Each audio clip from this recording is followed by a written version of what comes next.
नमस्कार साथियों, आज हम यूपी पीसीएस की प्रारंभिक परीक्षा 2013 के प्रश्नों को सॉल्व करेंगे। कुछ प्रश्नों को पहले वीडियो में कवर कर दिया है, जो कुछ बाकी रह गए थे इस वीडियो में कवर कर रहे हैं। प्रश्न नंबर है पहला, निम्नलिखित में से देशांतरों में कौन सा भारत की प्रमाणिक मध्याह्न रेखा कहलाता है? ए 87.5 डिग्री पूर्वी, बी 85.5 डिग्री पूर्वी, सी 84.5 डिग्री पूर्वी या डी 82.5 डिग्री पूर्वी। तो प्रमाणिक मध्याह्न रेखा भारत की जानने से पहले हम जो हमारी पृथ्वी की यामोत्तर रेखा है उसके बारे में जानेंगे। जैसे ये पृथ्वी है तो इसके उत्तरी और दक्षिणी ध्रुवों उत्तरी और दक्षिणी ध्रुवों को मिलाने के लिए एक काल्पनिक रेखा होती है जिसे कि यामोत्तर रेखा कहते हैं, जो कि लंदन के निकट 0 डिग्री देशांश से गुजरने वाली रेखा होती है। इसे हम प्रधान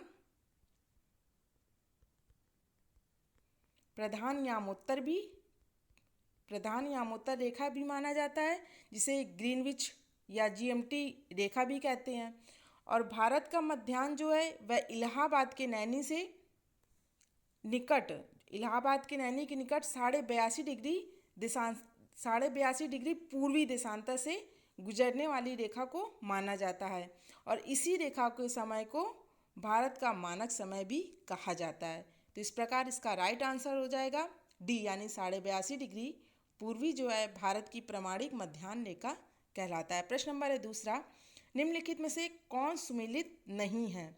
ए नाथुला, ये जो नाम दिए गए हैं ये दर्रों के नाम दिए गए हैं और एक तरफ दिए गए हैं राज्य। नाथुला दर्रा अरुणाचल प्रदेश, बी लिपुलेख दर्रा उत्तराखंड, सी रोहतांग दर्रा हिमाचल प्रदेश या डी पालघाट केरल। तो इसका राइट आंसर हो जाएगा नाथुला दर्रा जो है ये अरुणाचल प्रदेश में ना होकर के सिक्किम राज्य में है।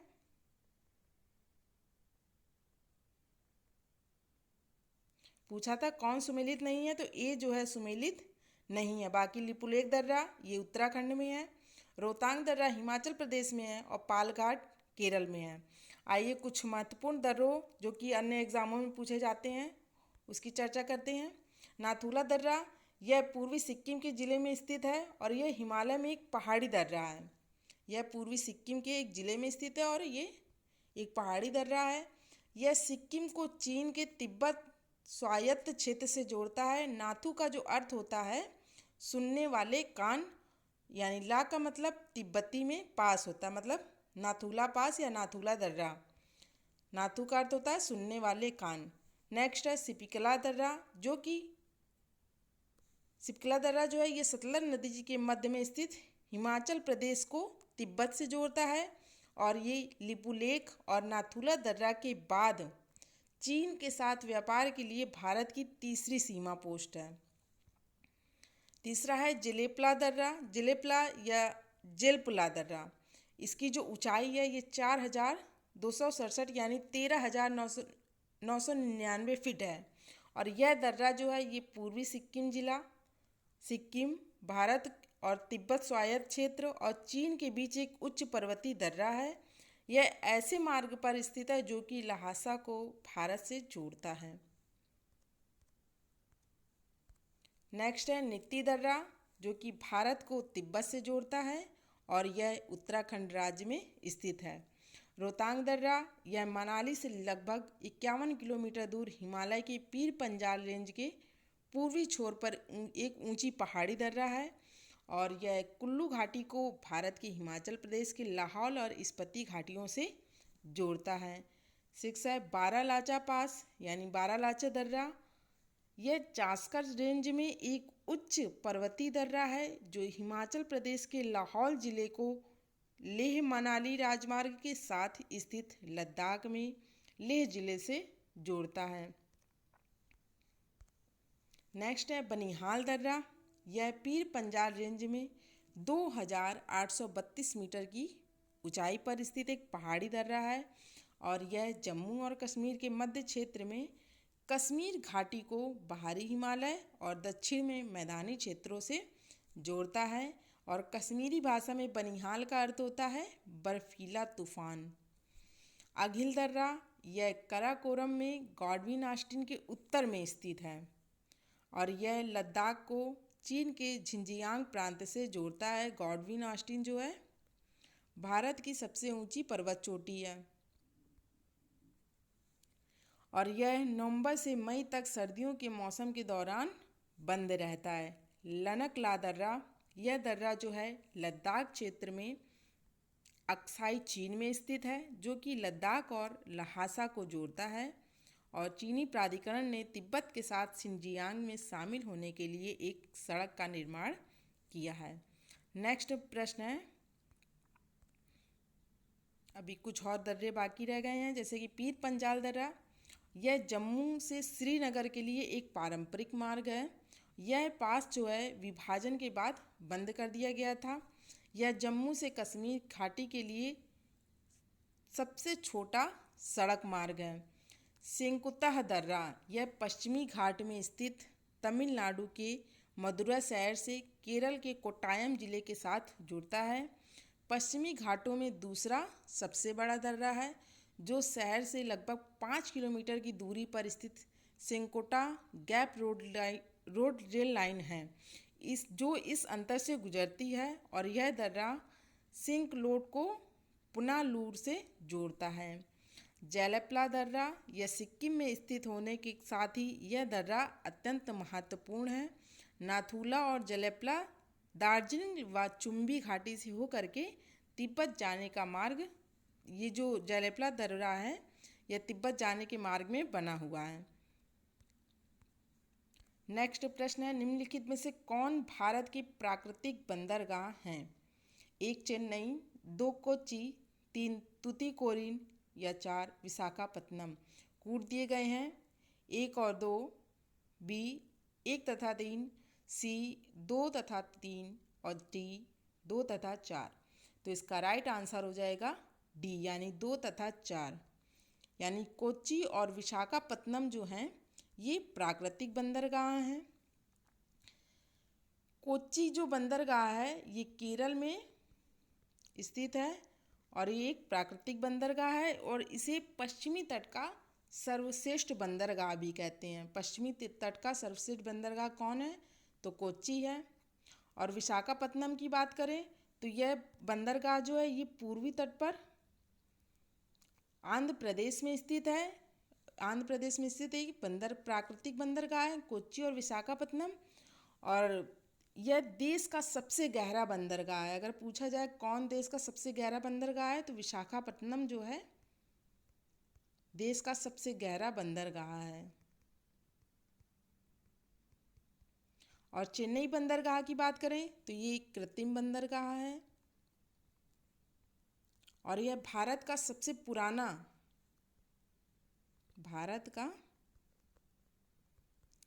पुराना कृत्रिम बंदरगाह है।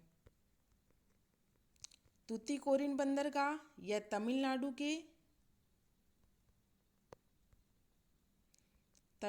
के दक्षिणी छोर पर स्थित एक कृत्रिम बंदरगाह है जो कि नमक, मछली, लिग्नाइट, तंबाकू, चावल आदि के निर्यात के लिए जाना जाता है।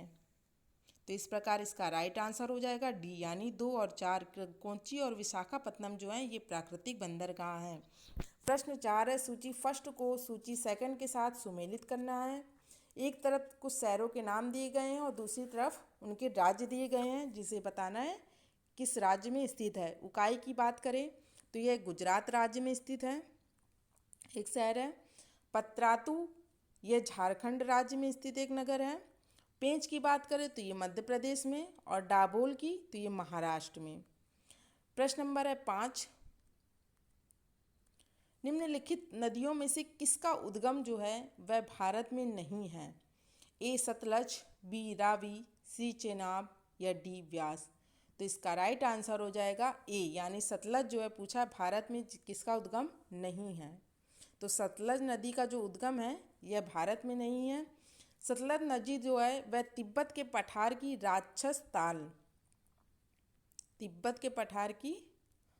राक्षस ताल झील से निकलती है और इसे लॉक चेन खंबाब के नाम से भी जाना जाता है। भारत में प्रवेश से पूर्व यह सिंधु नदी के समानांतर 400 किलोमीटर बहती है। तो इसका राइट आंसर है सतलज जो कि राक्षस ताल तिब्बत से निकलती है। फिर बात करते हैं चेनाब नदी की। यह सिंधु की सबसे बड़ी सहायक नदी है। सिंधु की सबसे बड़ी सहायक नदी है, जो कि हिमाचल प्रदेश में इसे चंद्रभागा के नाम से जाना जाता है। चेनाब नदी जो है बारालाचा दर्रे में के दोनों ओर से निकलने वाली चंद्र और भागा नामक दो नदियों के मिलने से बनती है। रावी नदी, इसका जो उद्गम है ये हिमाचल प्रदेश के वृहद हिमालय के रोहतांग दर्रे के पश्चिम से होता है और यह चंबा घाटी में प्रवाहित होती है। व्यास नदी यह हिमाचल प्रदेश के कुल्लू घाटी से प्रवाहित होती है और यह रोहतांग दर्रे के पास व्यास कुंड से निकलती है। तो इस प्रकार इसका राइट आंसर हो जाएगा ए, यानी सतलज नदी का जो उद्गम है ये तिब्बत में है। तिब्बत की पठार राक्षस ताल से होता है। सूची फर्स्ट को सूची सेकंड से सुमेलित करना है। एक तरफ उद्योग दिए गए हैं, दूसरी तरफ स्थान दिया गया है। कागज उद्योग की बात करें तो ये टीटागढ़ में इसका उद्योग है कागज का, और सीमेंट उद्योग इसका लखेरी में है स्थान, और लोहा और इस्पात यह भिलाई है, और खनिज तेल शोधनशाला की बात करें तो ये अम्बाला मुकुल में है। प्रश्न नंबर है 7 और लास्ट। कथन ए है काली मिट्टी कपास की खेती के लिए उपयुक्त है। कारण आर है उनमें जैव तत्व प्रचुर मात्रा में होता है। कूट ए है ए तथा आर दोनों सही है तथा आर ए की सही व्याख्या है। बी ए तथा आर दोनों सही है परंतु आर ए की सही व्याख्या नहीं है। सी ए सही है परंतु आर गलत है, और डी ए गलत है परंतु आर सही है। तो इसका राइट आंसर हो जाएगा सी, यानी ए सही है परंतु आर गलत है। काली मिट्टी कपास की खेती के लिए उपयुक्त होती है, उनमें जैव तत्व प्रचुर मात्रा में होता है, तो ये कारण जो है गलत है। काली मिट्टी का जो निर्माण है यह उद्भेजन से जो लावा निकलता है उसके विखंडन से होता है, और भारत में जो इसका काली मिट्टी जो पाई जाती हैं वह महाराष्ट्र के दक्कन प्लेटो उत्तर पश्चिमी क्षेत्र में, और इसके अलावा एमपी के मालवा पठार में, तमिलनाडु के कोयम्बटूर मदुरै पठार और बेंगलुरु के मैसूर पठार में, गुजरात के काठियावाड़ वाले क्षेत्र में और छोटा नागपुर के राजमहल पर्वतीय क्षेत्रों में ये काली मिट्टी पाई जाती है। और ये मिट्टी जो होती है कपास की खेती के लिए तो अधिक उपयोगी होती है, साथ ही इसके अतिरिक्त इसमें गन्ना, गेहूँ, प्याज और फलों की भी खेती की जाती है। इसमें ह्यूमस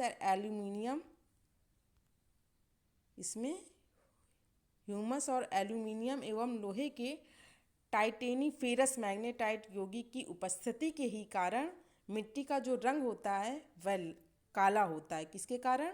तो ह्यूमस, एल्यूमिनियम और लोहे के कारण जो इसका रंग है वह काला होता है। और इस मिट्टी में